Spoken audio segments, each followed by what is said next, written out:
Well, welcome to World Indigenous Missions video training session on servant leadership.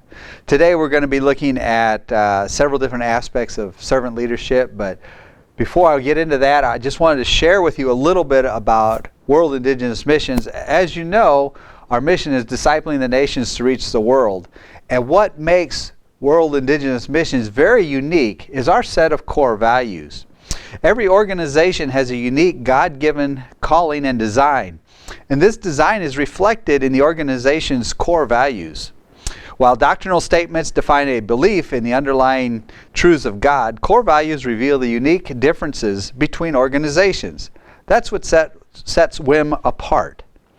Our 5 core values are Indigenous principles, mentoring, committed relationships, kingdom perspective, and servant leadership. So today I'd just like to take some time and we're going to talk a little bit about servant leadership.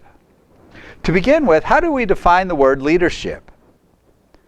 It's used in a wide variety of ways and it's discussed frequently. But how do you define leadership? If we were to take a survey of 100 chief executives and ask them to define the word leadership, I bet we would get a wide variety of definitions. Some might say it's about setting objectives and getting things done. Some may say leadership is about inspiring others. Many would say leadership really can't be taught or learned. You either got it or you don't. Still others would say, forget about all the quantitative stuff about leadership. Leadership, bottom line, is about producing results. If you're making money, you're a good leader. Now, I don't tend to believe that one. Leadership is about acting in a way that adds value to someone, a community, a customer, a company, an employee. The world needs leadership. It is an essential ingredient to addressing many of the challenges and opportunities we face each and every day. I fervently believe it can be learned and practiced. So today, let's take a look at servant leadership. I think we have to look in the Bible to find out an example of somebody who is not a servant leader. And if you go to 1 Kings chapter 12, you'll find an excellent example of somebody who is not a servant leader. Rehoboam was taking over for his father, King Solomon. And King Solomon had really put a heavy burden and yoke on the people of Israel that he was leading. And he was asked by the people, Rehoboam was asked to relieve that burden. But in verse 7, it's interesting to see that the elders gave Rehoboam one set of advice and the youngsters gave him another set. In verse 7, the elders said, if today you will be a servant to those people and serve them and give them a favorable answer, they will always be your servants. But acting out of his own pride, we see in verse 13, rejecting the advice given by the elders, Rehoboam followed the advice of young men and said, my father made your yoke heavy. I will make it even heavier. Rather than following the suggestion of the elders to be a humble servant to the people, he led with a heavier hand, and we can look back now and see that that was a disaster. It absolutely ended the kingdom of Israel. Bottom line is, a servant leader serves the people he leads. Servant leadership is meant to replace the command and control form of leadership that so many of us are familiar with. Servant leadership is more focused on the needs of others. Servant leadership focuses on developing people, encouraging people, and putting the needs of others first. The best visual example I can come up with is a compass. You know, a compass has the north, the south, the east, and the west. You know, on the north, we serve those that we are under authority. In the south, we serve those that we are over in authority. And east and west, we serve our peers who work alongside of us. So it doesn't matter where you are in the organizational ranking, you're serving. That's the goal, is to be a servant. What are some of the characteristics of being a servant leadership, or being a servant leader? What are some of the characteristics we see in servant leading? There's many, many, many, and this is not an exhaustive list, but many people agree that the following characteristics are central to the development of a servant leader. The first one is probably one of the most important, and that's listening. How many of us have problems listening? How many of us want to listen to half of what's being said and jump in with the solution? How many of us want to listen while we're still playing on our phones, or we're doing something else, or our minds are somewhere else? A servant leader puts an emphasis upon listening effectively to others. They pay attention to what is being said. They don't sit there and multitask while the conversation is going on. They want to intimately hear what is being said. So you need to develop a listening skill. The second characteristic is followed very closely to this is empathy. Because if you're listening to people, you will empathize with them. A servant leader needs to understand others' feelings and perspectives. Why do they think the way they think? Why do they believe the way they believe? It has to do with listening with your heart. And sometimes in our culture, in the American culture, and in cultures around the world, we get so busy and focused on other things that we don't take that time to listen with our heart. A third characteristic is healing. A servant leader helps foster each person's emotion and spiritual health and wholeness. It's not giving them an answer, it's just giving them a place to come and you can listen and you can empathize with them. You may or may not have suggestion for them, but you're interested in them being a healthier person. The fourth characteristic is awareness. A servant leader understands his or her own values and feelings, strengths and weaknesses. You know, we all know what our strengths are, don't we? We all like to work in our strengths, but how many of us admit to our weaknesses? How many of us are willing to develop our weaknesses? It's very important that a servant leader knows what parts or what are your strengths and what are your weaknesses. Because if you're going to serve in a weakness or an area of weakness, you need help, don't you? It's not something that is natural to you. In an area of strength, well, you're able to do that without any problem. So you need to be aware of your own personal strengths and weaknesses. Persuasion. A servant leader influences others through their persuasiveness, but not deceptions. Think about that. How many times do we sit in a meeting or do we hear people and they're talking about something and we're like, man, we can get behind that. It's because they've got a passion for it. But you have to draw the line that you will not use deception to make a point. You can be 100% in your conviction and with passion and make a very good argument, even if it's something completely different than what the other people believe. But you don't use deception. So you use persuasiveness because of your passion for the position you have. Another characteristic is conceptualization. A servant leader needs to integrate past realities with future possibilities. He must have a big picture mentality. You know, a lot of times when you're on the field, you get focused in on your little area of ministry. You get focused in on maybe your city or your part of the city or what you're doing. But we have to maintain that big picture. What is God doing in the big picture? What's God doing behind the scenes that we don't even see? We need to be able to see how present realities will influence future possibilities. We need to understand that what has happened in the past or what is going on in the present will have an influence as to what's going to happen in the future. Another characteristic is foresight.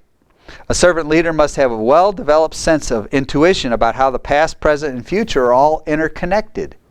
Because the past in an area is going to have an influence as to what's going on in the current, and it's also going to have an influence as to what's going on in the future. It doesn't matter where you're working in the world, cultures have histories. Those histories influence the way people think. The way people think is what's going to dictate what happens in the future. So you have to understand going in that people have past prejudices, past beliefs, that have been brought forward to the present. But in order for you to be able to work with them in the future, you have to understand how they're going to be reasoning and thinking about these things. So you have to have some foresight. Another important characteristic of a servant leader is stewardship. A servant leader is a steward and holds one's own and organization's resources in the trust for the greater good. It comes back to using the biblical principles of being a steward. We have to do our absolute best to take care of what God has blessed us with. And it doesn't matter if it's a little or if it's a lot. God's given it to us, and we need to make the best of it. And we need to work hard at it. Another characteristic is a commitment to the growth of people. You want to see the people around you grow. A servant leader feels responsible for serving the needs of others. He feels like that if you're growing, then he's being successful. And the final characteristic I'd like to share with you is building community. Now, for those of you who have been around in WIM for a long time, you know that that hasn't always been the case. But over the course of the last 15, 16, 17 years, a sense of community has really grown as we've really sought to implement these core values into our different missionaries. It's a sense of community. It's a sense of a family. If you ask anybody within the organization what is the biggest positive about WIM, it's going to be that sense of family. And that starts at the top. It's something that we want to build. We want to build that sense of community. We want to build a strong sense of community within each and every one of our missionaries. What are some of the advantages of servant leadership? Now, some of these examples are secular, but they can be used in the work of missions also. I'm not going to go take the time to explain how it all breaks apart, but I'm just going to I wrote them from a business standpoint, more of a how you operate an organizational standpoint. But they can be used each and every day in your areas of ministry. The first one is the concept of servant leadership is seen as a long-term concept and therefore has the potential to influence the society in a positive way for many, many years to come. If you go in as a servant leader and you model that in front of your converts, the people you're discipling, that's going to have an influence for many years to come, because then they're going to take that and they're going to model that in front of their people, right? So it has that opportunity to be going on for many, many years. Another advantage is if you treat employees, if you treat employees in an exemplary manner, that will lead to excellent treatment of the customers by the employees, which leads to a high loyalty of the customers. And like I said, that's kind of a business model, but what I'm saying is if you take care of the people that are around you, they will take care of their people, and you will have a greater influence in that area. It all comes back to treating people with respect. A servant leader builds trust in workers, which will raise workers to a higher level. If you have trust of people, they're more willing to take those risks to do something different. And they also know that you're not going to snap their head off the first time you make a mistake. So that's a very important quality, is that comes with relationship building. There's high employee identification with the work of the business. You know, if you're a servant leader, it's a lot easier for everybody around you to have the buy-in to what you need to do as an organization. What is your goal? Discipling the nations to reach the world. It's winning the lost for Christ. It's discipling them. Well, if you have people around you that buy into that, that makes it a lot easier to do your job. An excellent corporate culture is developed by using this model, because you don't have that fear of the heavy-handed boss. You don't have that fear of being called to the corner office because you goofed up. Leaders of companies define themselves by their significance to people, not their position in the company. You know, that's an important trait for missionaries. You go, but you go humbly and you go to serve. You don't go to be an exalted person who knows more than they do. You're a guest in their country. You're a guest in their culture. And you're trying to bring the good news of Jesus Christ to them. So you go in being real with people and not some high position that you think you've earned. And finally, servant leadership can be used to improve the return on investment of staff in all economic sectors. Managers who empower and respect their staff get better performance in return. These are just some of the advantages of a servant leadership model. And I think you can think about how they can be applied to your ministry. And I hope that as you're talking and discussing things in amongst your ministry team, you're able to see what things you can tweak to make a servant leadership model even more applicable to what you're doing. But what is if there's advantages, there's got to be disadvantages, right? The one major disadvantage is that servant leadership is seen as a long-term application and therefore needs time and patience to apply. So we have to work, but we also have to have patience, as it takes some time to change people's ways of thinking from the old command and control style of leadership to that of servant leadership. So that will wrap up our first session today. And we will come back in a few minutes and we will talk about some other interesting things that servant leaders do, and we'll look at Jesus, our model of all.